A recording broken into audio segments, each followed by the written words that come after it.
What is up, everyone? It's David. Welcome back to Gem Mint MTG, where we talk about collecting and grading Magic the Gathering cards. So it is about 6:30 a.m. here in Chicago. I haven't combed my hair yet. I wanted to wake up today, run to the computer, and check out what happened with that CGC 9.5 Mox Pearl that got auctioned off yesterday. So really wanted to talk about this. This auction has been getting a lot of attention lately from a lot of people in the Magic the Gathering world because it's one of the first high-end pieces of power sold from Magic the Gathering 30th Anniversary Edition on eBay. So that auction just ended recently, last night, and the card ended up selling for $3,050, which is probably a lot more than most people thought that it would.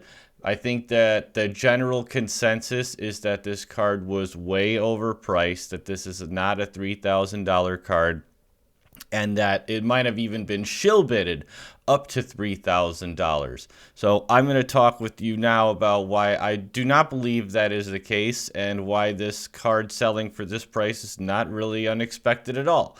So if you enjoy content like this and you appreciate the perspective that I'm about to share with you, I'd appreciate your subscription to this channel. So hit that subscribe button, make a comment. I'd love to hear what you think about this card.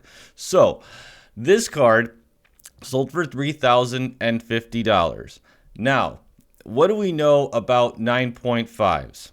If you watch this channel a good amount, or you've seen my market reviews, or watched the graded multiplier videos, generally 9.5s can pull premiums of 2 to 3x.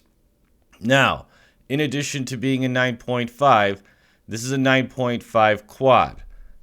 Those can add another multiple or two, roughly speaking. We saw that Wheel of Fortune that sold for $2,750. The City in a Bottle 9.5 quad that sold for like $5,000. Those 9.5 quads can get up there into the 6, 7, 8x range. Now this is a 9.5 quad. So if we do the math and just kind of reverse engineer this, based on the price of a CGC 9 that sold recently, which sold for about $1,000. Okay, this card sold for about 3 times the price of that 9. And assuming that 9s have a premium of roughly 25% or so on the raw card, that would put the raw card on that 9 at around $750, $800, something like that.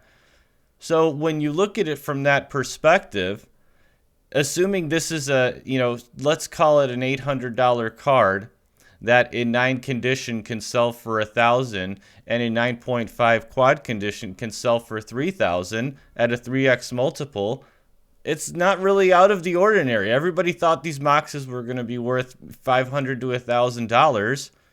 And this just shows that that's exactly what it's worth.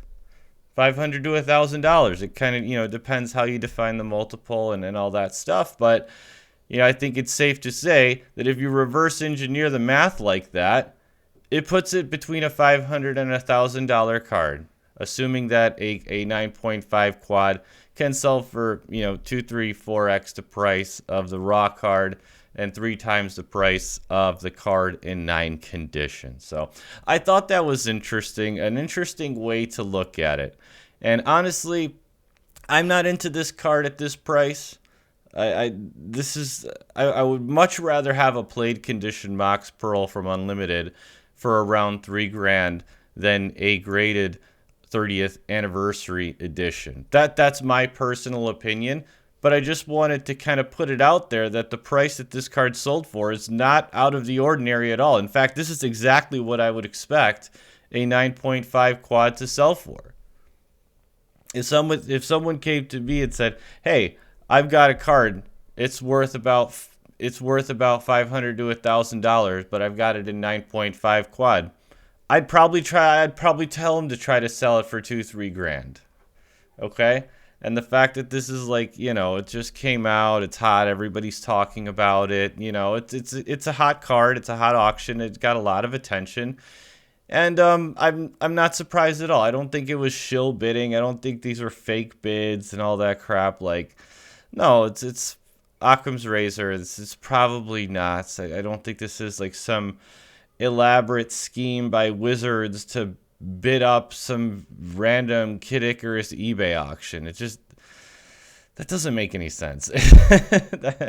I don't think that's the case at all. I think this is exactly what you would expect for a 9.5 quad. And, this is probably what these cards are going to be worth. These Moxes are probably going to be worth 500 to 1,000.